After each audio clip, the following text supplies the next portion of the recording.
Vamos falar agora sobre o Bolsonaro, que passou mal mais uma vez lá em Brasília. Felizmente não é nada muito sério, mas mais uma vez ele passou mal, teve que desmarcar compromissos.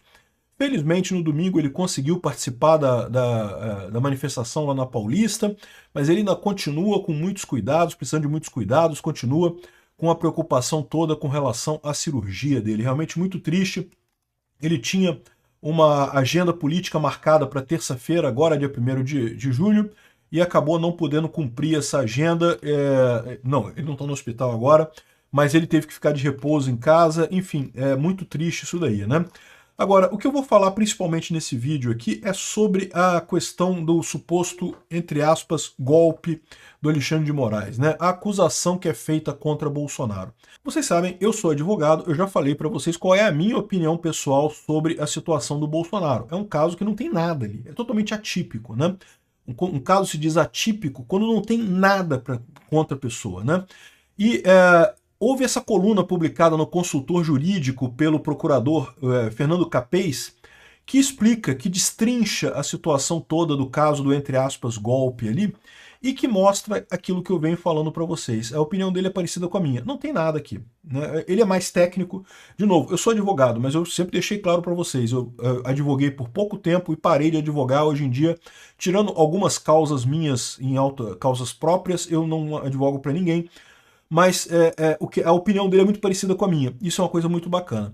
Agora, eu quero levantar um outro ponto aqui também, porque as pessoas podem olhar para isso aqui e falar, caramba, mas é um monte de tecnicidade, né? Isso não vai fazer diferença, o povo vai olhar para isso aqui, não vai entender o que está acontecendo, né? Não vai saber esse detalhe técnico que faz uma coisa ou outra.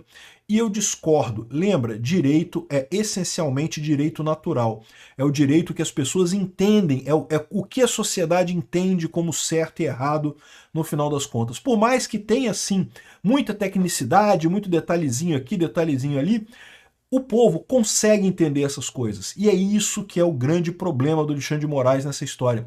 O povo está vendo que o que está acontecendo contra Bolsonaro é uma injustiça, está ficando claro para as pessoas isso.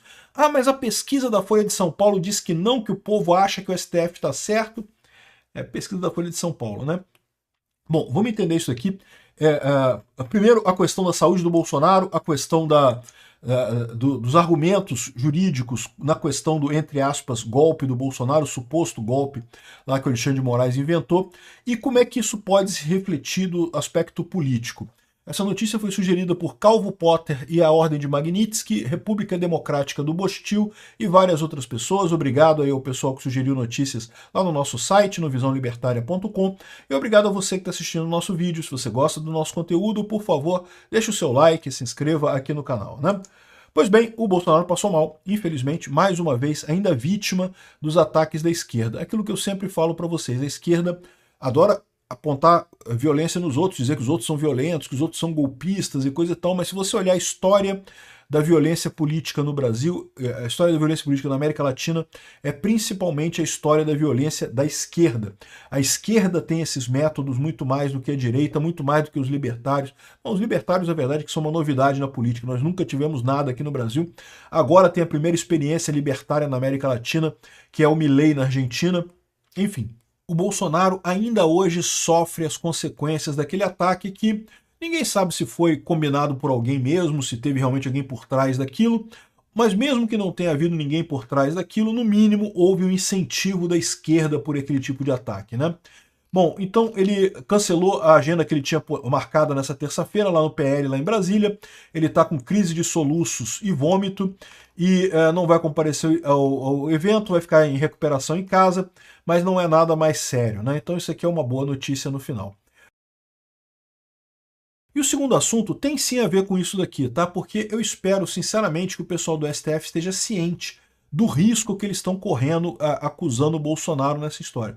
Bolsonaro está sendo acusado injustamente por esse, entre aspas, golpe do Alexandre de Moraes, que só o Alexandre de Moraes vê golpe nessa história, né? No entanto, se acontecer alguma coisa com o Bolsonaro, isso vai ser uma coisa muito mais absurda. O Bolsonaro vai virar uma coisa muito mais importante na política brasileira do que já é hoje. Então eu espero sinceramente que o pessoal do STF tenha consciência do tamanho do fenômeno que eles estão criando na política brasileira. Já é um fenômeno enorme hoje, né? E aí vem aqui uma coluna na Consultor Jurídico, que é a Conjur, é uma empresa, é um jornal dessa área jurídica que tem muitos artigos de opinião, é um artigo de opinião, tá? Não é a opinião da revista, é da pessoa que escreveu esse artigo aqui, e quem escreveu foi o procurador Fernando Capês. Procurador, para quem não sabe, é uma espécie de advogado de acusação do Estado, né? Então é o cara responsável justamente quando acontece um crime por argumentar a favor do Estado. É a mesma função do Augusto Aras e do Paulo Gonet em nível federal. Enfim, ele explicou aqui sobre a questão, eu não vou entrar em todos os detalhes, que ele entra em um monte de detalhes técnicos aqui, mas o básico do que ele fala aqui é o que eu coloco também, né? Então ele fala aqui, ó, que no último 15 de março chegaram ao conhecimento do público os depoimentos do Batista Júnior e do Freire Gomes, os generais e almirante na verdade é o brigadeiro da aeronáutica, o almirante da marinha e o comandante do exército, né? Tais depoimentos relataram uma reunião ocorrida no dia 14 de dezembro de 2022 no gabinete presidencial, na qual teria sido apresentado um rascunho de decreto de estado de defesa e sítio para discussão. Por conta da evidente ilegalidade do possível e futuro decreto, que se flertava com a interrupção da posse do novo presidente eleito, o general Freire Gomes teria ameaçado prender o ex-presidente Jair Bolsonaro, né? Então isso é o que está dizendo a mídia, é o que está dizendo o pessoal aqui, né? Caso ele levasse adiante o intento de transformar o rascunho em decreto, o que não chegou a ser iniciado. E aí ele já começa aqui o ponto principal da coisa toda, que eu sempre falo para vocês, que para você ter uma tentativa, o Alexandre de Moraes ele sempre fala assim, olha, o golpe consumado não é crime, porque virou uma nova ordem jurídica, né? O golpe é sempre tentado, mas ele precisa ser tentado. E para você ter um golpe tentado, é preciso iniciar as ações do golpe. E é isso que não aconteceu. Não teve nenhuma ação do golpe. Reunir as pessoas e discutir uma minuta, isso não é iniciar um golpe. É discutir uma minuta, é preparação. Segundo o artigo 301 do CPP, qualquer do povo poderá, as autoridades policiais e seus agentes deverão prender quem quer que esteja encontrado em flagrante delito. Então, qualquer pessoa, pode prender uma pessoa em flagrante delito e os policiais e agentes da polícia têm obrigação disso. Então, no caso do general, a sua condição legal impunha-lhe o dever de efetuar a prisão em flagrante caso presenciado o início da execução de algum crime. E aí eles falam aqui sobre o tipo de flagrante, coisa e tal, e conclui-se dessa forma que a prisão em flagrante tem como pressuposto lógico a existência de um crime que está acontecendo no momento que é efetuado. Ou seja, você não pode prender uma pessoa porque ela pensou em fazer um crime, ou porque ela te falou que talvez um dia ela faça um crime. Não, ela tem que estar iniciando a execução do crime para você prender, ou ter acabado de cometer um crime naquele momento, né? O crime, em tese, seria o de tentar a decretação de um estado de sítio ou defesa fora das hipóteses constitucionais, em desrespeito ao resultado democrático das urnas. Para tipificação, aí ele vai entrar em tipificação, eu não vou entrar nisso daqui porque é um pouco mais técnica a coisa, né? E ele lembra uma coisa importante, o Freire Gomes falou de maneira hipotética. Ele não ameaçou prender o Bolsonaro, ele falou que se o Bolsonaro fizesse aquilo, ele poderia mandar prender o Bolsonaro. Isso é hipótese. Ele não mandou prender o Bolsonaro, ou seja, isso significa que o Bolsonaro não iniciou a execução da coisa, né? Então, aí fala aqui mais sobre os papéis das Forças Armadas e coisa e tal, e aí fala sobre o iter criminis, e no final das contas, o que ele chega à conclusão aqui é que isso aqui é um nada jurídico, não tem crime nenhum. Por tudo que é revelado até o momento, o que efetivamente ocorreu foi uma reunião para discutir a possível transformação de um rascunho em um decreto inconstitucional. Tal discussão, embora reveladora do desejo de interferir ilicitamente no resultado da eleição, ou seja, a intenção de praticar um crime, carece da densidade estrutural mínima para configurar início da realização das elementares típicas. Ele está dizendo aqui, não começou a fazer o crime. Para começar a fazer o crime, ele teria que convocar o Congresso, teria que assinar o documento, teria que chamar o Conselho de Segurança, o Conselho Nacional. Então, ou seja, não basta querer inequivocamente. A intenção é impunível no nosso sistema normativo. Se você apenas tem o interesse em fazer alguma coisa, isso não é crime, segundo o nosso sistema jurídico, né? É imprescindível sair do planejamento e iniciar a realização do crime. E mais do que isso, fase preparatória também não é crime. Então vamos supor que você pensa matar alguém. Fala, eu resolvi que eu vou matar fulano, não gosto de fulano, fulano é feio e bobo, eu vou lá matar fulano. Você compra uma arma, você compra munição, você bota a arma no seu carro, você pega o seu carro, você vai até a casa do fulano para ir lá matar ele, mas você chega lá e fala, quer saber do negócio? Vai dar trabalho, vai sujar minha mão, e hoje eu tô com dor de cabeça, eu vou voltar para casa, não vou cometer o crime. Sabe qual é o seu crime dessa atividade toda? Nenhum. Quer dizer, assim, considerando que você tinha arma legalmente, né, que você não estava transportando arma ilegal e coisa e tal, mas se você fez isso tudo e desistiu, não fez nada, não cometeu o crime, isso é ato preparatório. O ato preparatório não é punível. Mesmo que o seu ato preparatório revele o interesse inequívoco de praticar o crime, é o que ele fala aqui, ó. Ele cita aqui o ex-ministro do STF, o Nelson Hungria. O critério da inequivoquidade por si só é precaríssimo. Faz de um projeto de realidade uma sombra, um corpo sólido. Revelar a vontade de cometer um crime, ainda que por atos inequívocos, ou seja, ainda que você diga que não havia nenhum outro propósito que você pudesse ter para botar uma arma no seu carro e andar até a casa do fulano para fazer alguma coisa, não tem nenhuma outra possibilidade. Você só foi lá porque você queria matar o cara. É inequívoco o seu interesse. Mas sem que se apresente uma situação de hostilidade imediata ou direta contra o bem jurídico penalmente protegido, ou seja, você em momento algum ameaçou de fato a vida do cara. Não é? Você desistiu antes de começar tudo. Veja, se você efetivamente aponta a arma pro cara, o cara sai correndo e você não consegue matar ele, é outra história. Aí foi tentativa. Você tentou matar o cara, mas o cara correu, o cara fugiu e você não conseguiu matar ele. Mas aqui não. Você estava até com a ideia de fazer isso, mas chegou lá e falou, quer saber, eu não vou fazer, vou embora. Isso não é crime. E nenhum crime. Né? Isso é totalmente atípico no ordenamento jurídico. Será uma tentativa conjectural ou hipotética, jamais uma tentativa real, ou que gere, de fato, um dano ao bem protegido. Né? Ou seja, o que é esse negócio de bem jurídico penalmente protegido? A ideia do direito penal é justamente que você tem alguns bens jurídicos para a sociedade que são muito importantes, que são uma coisa assim que realmente que a gente não quer que aconteça, a sociedade não quer que aquilo seja danificado, né? Que aquilo seja colocado em risco. A vida humana é um desses bens penalmente protegidos. Então, se você ameaça matar alguém, se você tenta matar alguém, por isso que você sofre a cadeia, porque você está ameaçando um bem juridicamente protegido, né? Agora, se você foi com a arma até lá e foi embora, você não ameaçou ninguém, você não, né, até tinha vontade, mas desistiu antes de fazer qualquer coisa, né? Ele continua mais detalhado num segundo artigo, falando aqui, ó, dos fatos.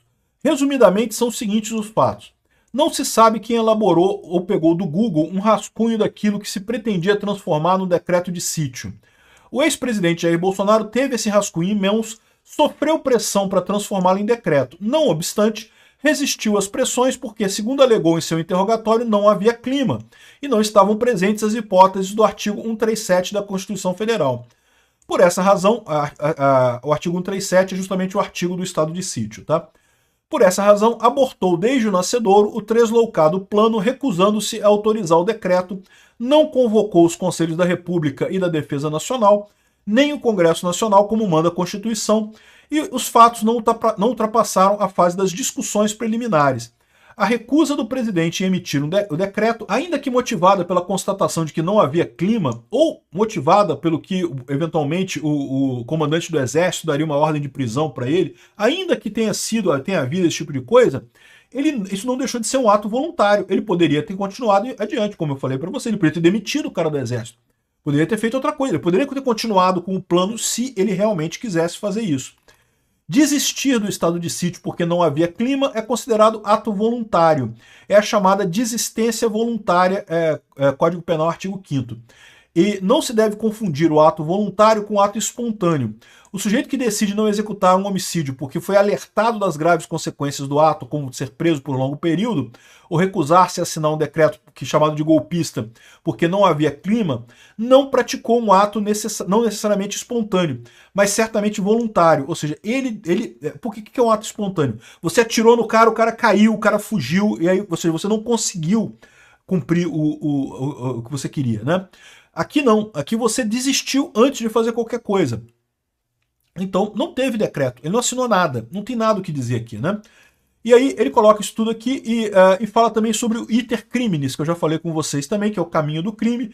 Primeiro você cogita o crime, você pensa em fazer o crime, você prepara para cometer o crime, depois você executa o crime e se você tiver sucesso, você conseguir cometer o crime, existe a consumação desse crime. Alguns autores colocam também uma quinta etapa de resultados depois disso tudo, né? Mas, de qualquer forma, a cogitação e preparação não são puníveis, apenas a execução é punível no nosso direito. Aí ele vem explicando isso daqui, que para você ter a tentativa, você tem que ter o início da execução.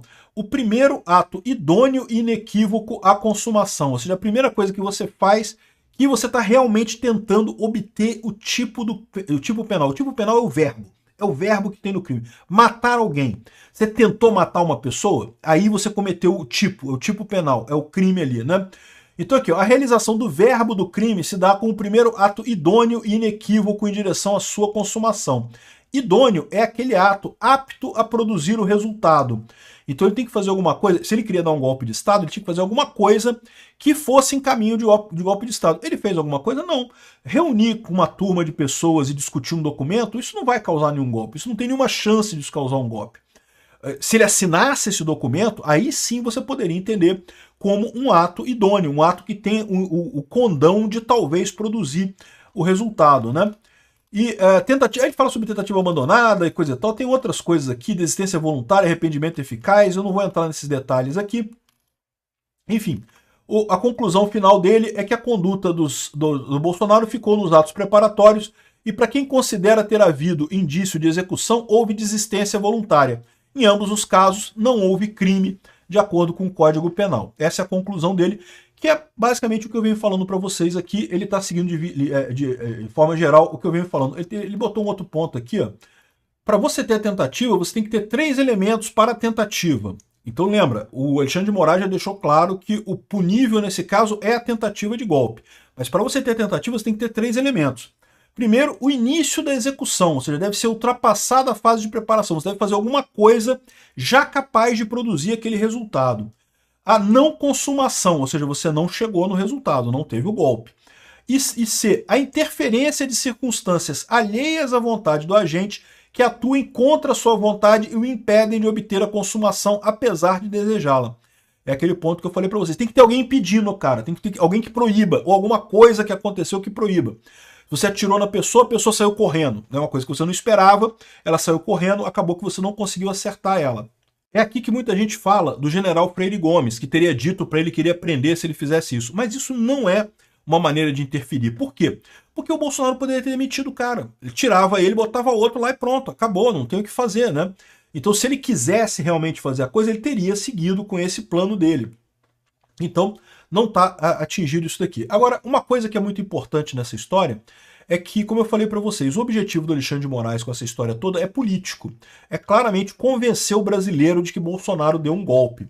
E muita gente pode achar assim, caramba, mas o cara fez aqui dois artigos inteiros, cheio de palavreado jurídico e não sei o que lá, que pode gerar... Não, o povão não vai entender nada disso. O povão vai ver a Rede Globo falando que o Bolsonaro tentou um golpe e que o STF concordou que era um golpe, condenou ele pelo golpe, não sei o que lá, então teve um golpe, né?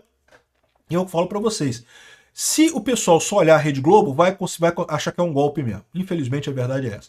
Mas se o pessoal procurar saber um pouco mais do que a Rede Globo, e esse é o grande problema da Rede Globo, é por isso que ela não tem mais tanto poder quanto tinha antes, né?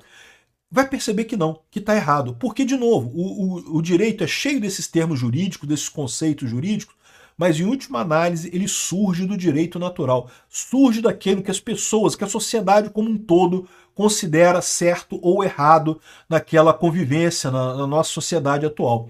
Então, mesmo a pessoa que não tem a bagagem jurídica consegue entender o que está sendo dito aqui. Não precisa ter feito 4 anos de direito, passado na prova da OAB, você consegue entender o que está dizendo aqui. Pô, não é tentativa, você não começou a fazer a coisa, então você não tentou, você não, né, ficou só pensando naquele assunto. Pensar no assunto não é crime, né? Essa é a coisa que no final das contas acaba pegando. E de novo, se a pessoa ficar só na Rede Globo, sabe como é que é, né? É o problema que a gente tinha antes. É por isso que ainda tem tanta gente de esquerda no Brasil, porque é o pessoal que assiste Rede Globo.